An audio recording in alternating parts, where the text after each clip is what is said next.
자, 이제 가상자산 이용자보호법 시행 변화된 환경. 이게 뭐냐면 가상자산 이용자보호법 관련돼서 금융감독원에 갔을 때 이런 거 지적사항이다 뭐 얘기 나온 거 있잖아요. 그거 정리한 겁니다. 그래서 이거는 빠르게 좀 넘어가 보겠습니다. 거래 지원에 대한 게 있고 심사 결과 보고서 예시 뭐 이게 내부자 거래 이건 좀 제가 조금 저희 있는 내부 자료 조금 추가한 거고 법상 기타 의무 사항 이런 것들은 절차, 원장 확보, 하드렛, 콜드월렛 이런 것들은 지적사항 나온 겁니다. 그러니까 본인이 하는 업무에 해당이 되면 반드시 들어가서 개선 사항을 실행하셔야 됩니다. 이건 제가 한 얘기가 아니고요. 감독원 얘기예요. 제가 막 임의로 쓴 게 아니라고요. 감독원이 지적한 거기 때문에 반드시 하셔야 됩니다. 심사위원회 구성, 외부 전문가 포함해라. 너희들 가보니까 내부에서 하고 소관 부서에서만 거래 지원 다 심사하고 그냥 결정하되 안 된다. 개선 권고지만 감독원이 개선 권고를 하면 뭐 해야 됩니까 우리? 해야 되잖아요. 안 하면 또 해라는데 안 했네 너희들만. 난리 나겠죠. 그리고 심의 의결 기구로서 독립성 및 권한 보장. 이건 두 가지입니다. 지금 어떤 거래소는 시장감시위원회라는 걸 두고 있고 어떤 거래소는 준법감시 체제하에서 이 시장감시를 운영할 수 있다는 게 감독 입장 두 개예요. 큰 데는 돈도 많고 인력도 많으니까 위원회 두고 하시겠지만 저희 같은 작은 데는 준법감시를 중심으로 지금 기존에 저희들이 운영하던 체계가 매번 저희들이 1년 넘게 거래량을 가지고 모니터링 해왔었어요. 관여율, 매수율 관련돼서. 그게 결과 보고서 매주 저한테 보고가 되고 그 보고 결과를 보고 이상하면 뭐 보고하고 또 더 계속 생기면 뭐 3개월에 한번 정기검토 보고회의에서 각 사업부들이 소관부서들이 모여서 준법, 뭐 비즈니스, 뭐 AML 다 모여서 이상 거래 계속 해도 되냐 안 되냐 논의를 합니다. 이 사람을 소명 요청해야 되냐 아니냐 해서 야 이런 거는 너희들 왜 해? 이제 보면은 뭐 주소가 같거나 IP가 같거나 뭐 이렇게 주고받고 뭐 이벤트 하면 아 이벤트 받아야지 뭐 이빨 거래 돌리고 뭐 이런 것들 이벤트 끝나면 또 안 일어나고 뭐 이런 것도 있어요. 그러면 실제로 좀 이상하다 싶은 것들은 뭐 검토 보고 회의를 거쳐서 소명 요청도 하고 소명이 오면 그걸 첨부를 해서 또 추가 소명 요청을 할 수도 있지만 우리가 이사회에 그 결과를 보고하고 해서 하는 절차를 저희는 가지고 있습니다. 그래서 그렇게 해도 되고 다른 데처럼 그 위원회 구성해서 진행하셔도 됩니다. 심사 절차 및 문서 관리, 검토에 구체적으로 작성하고 회력 등 증빙 체계적 관리. 거래 지원했는데 증빙이 없더래요. 나가보니까. 폐기했나? 그거 좀 이상하잖아요. 너희들 왜 이게 증빙을 보관 안 하고 있지? 뭐 이런 지적을 한 거예요. 감사 보고서, 법률 검토서 등 객관성, 타당성 직접 해라. 야, 딴 데 해온 거 그냥 믿지 말고 기술 검토 너가 직접 하라고. 이 얘기예요. 그러니까 걔들이 막 기술 검토, 우리 기술적으로 아무 문제 없습니다. 막 이렇게 딱 내면 오케이. 이게 아니고 그 기술적 검토해가지고 우리한테 온 것이 진짜 정당한지 제대로 돼 있는지 직접 검증해라는 얘기인데 사실 뭐 이건 좀 첨언을 할게요. 감독은 좀 이상적인 거는 맞아요. 뭐 그걸 다 하려면 뭐 어마어마한 인력과 있어야 되는데 좀 처음에 어떻게 될지 모르겠지만 하여튼 그런 부분들 직접 해라. 수수료 연간 부과는 아마 이거는 이제 뒷돈 받지 말라는 게 주고요. 실질적으로 노드 운영이라든가 이 지원할 때 개발이라든가 이런 인건비라든가 이런 것들에 대해서는 뭐 하는데 똑바로 해라 이거예요. 쓸데없는 비용 받지 말고. 그 다음에 이거는 이제 여러분들이 앞으로 이상거래 감시 모범 규정이나 이런 것들 이번에 기준 내려오고 뭐 파라미터 내려온 거 보면 좀 직관적이지 않아요. 이 거래 변동성만 보는데 이 거래량은 또 안 들어가 있고 그러니까 뭘 좀 해야 되는지에 대한 직관적이지 않은데 이런 것들 내부자 거래는 어떤 건가? 업무상 취득한 야 언제 상장 한다더라 야 친구한테 야 좀 사 막 이런 거 하지 말라는 거예요. 내부자 거래 처벌 되게 셉니다. 그래서 업무상 취득한 정보에 해당되는 경우 이 직접 간접 취득 등 처벌을 해서는 안 됩니다. 그래서 항상 공시하죠. 뭐 거래 지원하면 야 이거 거래하면 너 뒤져 이러면서 사내에서도 얘기하죠. 공시하고 그죠? 나중에 그거 요청할 수 있습니다. 실제로 금융기관에서는 주요 부서에 있는 사람들에서 분기에 한 번씩 다른 금융기관 거래 내역을 달라 그래요. 무슨 변동 사항이 있는 거에 대해서 자기 회사 거래를 했다든가 거기 관련된 뭐 지인척들이 있다든가 하는 문제 터지면 거꾸로 들어옵니다. 알죠? 뭐 하나 문제 생겼어. 이 거래한다는 사람도 보니까 거래소 당사자 관련인들도 있네. 이렇게 되면 피해갈 수 없어요. 그래서 내부에서 아는 거는 그냥 입국 닫고 그냥 아무것도 안 해야 됩니다. 했다가 나중에 소탐대실합니다. 큰일 나요. 그래서 다른 데서도 하지 말고 자기 회사도 하지 마세요. 정보를 알면은. 공개해서도 안 됩니다. 비공개 정보, 주요 정보 예시를 좀 들어봤어요. 뭐 우리 가상거래상 거래소하고 해당이 될 수도 있고 안 될 수도 있는 항목들, 거래 지원 정보, 해킹 정보, 수익 결과에 대한 정보, 소송 진행하고 이러면 막 폭락하고 이러잖아요. 그래서 이런 정보를 알아. 막 주요 자산을 인수를 하거나 막 처분한다. 사정이 좋거나 안 좋거나 내부 사정 알아. 회사 구조조정한다더라. 회사 망했네. 뭐 이런 정보들 있잖아요. 그래서 이런 비공개 주요 정보가 이런 예시들이 있다. 이게 이제 일반적으로 일자가 빠졌네. 공개되었다면 가상자산 금융투자 상품의 시장 가격, 가치 또는 해당 가상자산 및 금융투자 상품거래에 영향을 미칠 만한 공개되지 않은 모든 정보입니다. 그래서 이런 예시들이 있다.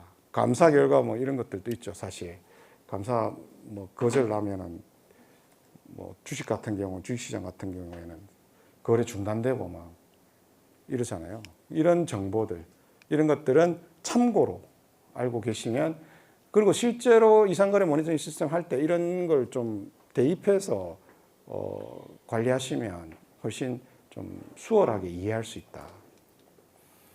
시장 조작은 뭐 관여해서는 안 되는데 이 거짓 오해를 불러일으키거나 유인하거나 야 이거 괜찮다더라 막 해봐라 막 이런 거 하지 말라는 거예요. 그래서 막 그 무슨 리딩방 같은 거 모아가지고 이거 굉장히 위험합니다. 사실은 한번 올려보자 우리 막 이런 거 있잖아요. 안 됩니다. 시장 조작. 그런 것들은 이제 공정한 시장 가치를 반영하지 않는 가격 조건을 발생시키는 주문, 거래 또는 어떠한 행위도 관여해서는 안 된다. 시장 교란 매매 이런 것도 있어요. 막 비정상적으로 높은 가격에 매도 처리하고 이 가치를 올리기 위해 복수의 대리 계정을 해요. 이 복수 계정 가지고 있는 데들 있나요? 사실 예전에 그 FIU에서 복수 계정 가지지 말라고 해가 개인이든 법인이든 하나로 저희는 좀 다 정리를 했거든요. 근데 이제 우리 자체 법인은 있을 수밖에 없어요. 왜냐하면 수수료 받아야 되는 계정, 운영해야 되는 그 코인 계정들 이런 것들은 감사 나오면 그 FIU에서 다 봅니다. 그래서 몇 개를 가지고 있니? 뭐 때문에 가지고 있니? 쓸데없는 건 없애라 이러는데 고객이 이런 걸 하는 것들에 대해서는 한번 앞으로는 고민을 하셔야 된다. 만약에 복수 계정 허용이 돼 있다면, 복수의 대리 계정이 있다면, 그 다음에 선행매매, 고객 주문에 미리 알았어. 막 미리 알고 그냥 예를 보면 재직 중인 직원이 업무 수행하면서 당사 고객이 어떤 큰 거래가 일어날 직전이야 지금. 뭐 매도를 하든 매수를 하든 그걸 이제 담당자는 아는 거지. 근데 워낙 규모가 크니까 기다리고 있는 걸 알게 됐는데 이런 거래 내역에 대한 정보를 습득했다. 그 다음에 그 직원이 그 정보에 기반해가지고 개인적인 거래를 고객 주문에 사전에 하는 거예요. 그런 거죠. 뭐 우리 망했는데 빨리 지금 뭐 시장에 알려지기 전에 팔자 뭐 이런 거 있잖아요. 뭐 그런 내용의 선행매매나 이런 것들도 안 된다. 가장매매, 워시 트레이딩 이거는 한번 읽어보시면 될 것 같고 사전 협의 거래도 마찬가지. 이해 당사자의 비정상적인 가격을 형성하거나 시장 기망적 그거는 불공정한 영향을 주기 위한 목적으로 실시하는데 협의하는 거예요. 야 우리 엄마의 거래 한번 형성해보자. 근데 그게 쉽지가 않은 게 여러분들이 임계치 설정할 때 고민하셔야 될 부분 중에 하나인데 지금 가이드라인 나온 게 뭐 최대 30일이다. 한 달 내내 뭐 이벤트 하는데 뭐 보수로 뭐 여러 수십 명이 돌리고 있고 막 이런 상황인데 그때는 아무런 변동이 없어요. 근데 그게 끝나고 나면 갑자기 거래가 확, 가격이 확, 그럼 그 중간에 뭔 짓을 했을 수도 있거든. 이런 것들에 대한 거 기간을 늘리거나 임기치를 조정하는 거는 각사에 제공하는 서비스나 이벤트 이런 걸 고려해서 거래량이나 이런 걸 고려해서 기간도 설정하셔야 돼요. 해달라는데 했다가 아무도 안 나오네요. 나중에 보니까 뭐, 야, 좀 기간을 더 늘렸으면 나왔을 거 아니야. 뭐 이런 거 있는지 각사의 그 거래량이나 거래 형태, 패턴에 따라서 그런 것들은 좀 조율할 필요가 있다. 뭐 머니패스도 있고 이거는 나중에 한번 참고하시라고. 스푸핑도 있고 수와 공급이 있는 가치 많이 없는데 뭔가 있을 것처럼 뭐 거짓되고 오인될 수 있게 보이는 헛수 주문. 이게 왜 지금 헛수 주문 같은 게 문제가 됐습니까? 그러니까 지금 현재 이상거래 관련된 모니터링을 할 때 보관해야 될 정보 중에 하나가 호가별 뒤에 줄 서 있는 애들 있잖아요. 그러니까 1부터 10호가뿐만이 아니고 3호가의 뒤로 대기하고 있는 애들 대량으로 이런 정보까지 다 보관을 해라. 이런 것 때문에 그런 거예요. 잔뜩 주문 넣었다가 그냥 확 빼가지고 그냥 마치 뭐 이런 것 같았는데 아씨 또 당했네 뭐 이런 거. 뭐 주식 투자 보면 많이 당하시는 거잖아요. 그죠? 그런 것까지 보관을 하라고 하니까 이런 것들에 대한 것도 한번 고민을 해봐야 된다. 허위 정보 배포는 뭐 이거는 뭐 수도 없이 하는 거죠. 야 내일 급등주 오늘 막 이거 내일 되면 대박 터져 막 나 오늘 얼마 먹었어 막 이런 것들이죠. 그게 뭐가 있다더라. 그런 소리 듣고 한 번도 성공을 못 해봐가지고 제가 이 허위 정보에 많이 당했습니다. 근데 이런 걸 하면 시세 조정 행위 심리 결과 보고서를 내야 되고 또 부정거래 행위면 또 심리 결과 보고서를 내야 되고 미고경 정보이면 또 심리 결과 보고서를 내야 돼. 이 내야 될 게 뭐 수량부터 횟수 막 이 작성해야 될 보고서 되게 복잡합니다. 이 법원 규정에 나온 거 보면. 그래서 우리가 검수 단계에서 상당 부분 줄여줘야 돼요. 실제로 감독원도 모니터링 시스템이 있지만 거기에 나오는 게 정확하게 시세 조정이다라고 하지 않아요. 결국 사람이 개입을 해야 된다라고 얘기를 합니다. 그러려면 앞에 있던 그런 것들에 대한 지식을 가지고 특별히 진짜 보고해야 될 것들, 심리 들어가서 위원회까지 올라가야 될 것들에 대한 걸러내는 작업이 되게 중요합니다. 이게 만약에 혐의거래처럼 하게 되면요, 감당을 못합니다. 실제로 혐의거래와는 결이 달라요. 그리고 시스템도 다르고 요건 자체가 다릅니다. 근데 이거 처벌이 어마어마해요. 근데 혐의거래, 저는 약간 걱정이 되는 게 혐의거래 보고할 때 우리가 막 이게 시세 조정에 해당이 됩니다. 막 이렇게 썼는데 이쪽에 가니까 시세 조정 아니야. 근데 여기 혐의거래 보고는 시세 조정인데 왜 여기 심리 보고서는 없습니까? 라고 할 수 있는데 실무적인 고민인 거예요. 실제로 그 거래소에 가서 혐의거래와 이상거래는 결이 다르기 때문에 함부로 시세 조정 얘기나 앞으로는 쓸 때 조심해야 된다. 뭐 이건 추측이지만 나중에 문제가 크게 될 수 있다라는 부분에 대해서 고민을 해야 됩니다. 그리고 혐의거래 얼럿뜨는 룰이랑 이거랑 완전히 달라요. 그래서 그냥 좀 뭐 사실 거래 형태를 고민하셔야 될 게 보수로 돌리면요, 뭐 100만 원짜리 가지고 뭐 1억, 10억 뭐 한 달 하루에 뭐 10,000건, 20만 건 막 돌려요. 이 혐의거래 보고 이상거래 그 시세 조정이라는 거는 그것까지 면밀하게 들여다봐야 됩니다. 실제로 다른 거래소하고의 가격도 비교해보고 실제로 이 사람들이 재단이나 이런 쪽에 관련이 있는지도 보고 경고도 하고 확 줄어요, 그러면. 근데 앞으로는 실무자들은 고민을 좀 해야 된다. 그걸 쓸 때는. 이게 나중에 상충되면 어느 쪽이 책임을 물을 거냐. 그래서 가급적 저는 이쪽에는 뭐 혐의거래 이런 얘기를 좀 안 썼으면 좋겠다라는 입장입니다. 그건 완전히 다른, 결이 다른 언론들이기 때문에. 그래서 또 거기서 준비금 정리 나왔죠. 이익잉여금 처분 절차, 집행 절차 이거는 내부 규정 마련해야 되고 뭐 30억이고 뭐 80% 빼야 되고 거기 하드렛에 있는 거에 100분의 5 이상 또는 뭐 30억 중에서 높은 거 코인 거래소는 5억 뭐 이런 것들 잘해. 거래 기록 생성 보존 이거 잘해야 된다.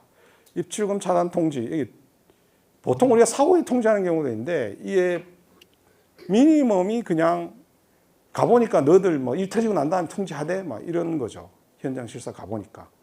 그러니까 최소한 동시에는 해라. 이게 걸리는 게 뭐냐면 출금 심사 같은 거예요.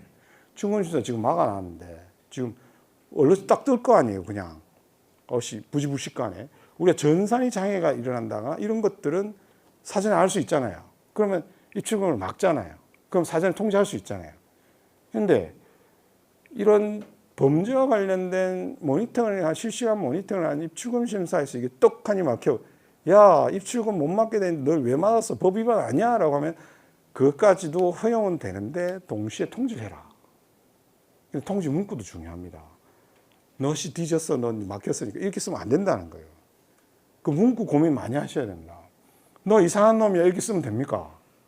내가 왜 이상해? 달려들겠죠. 그래서 그 통지 문구도 고민을 진짜 해야 됩니다.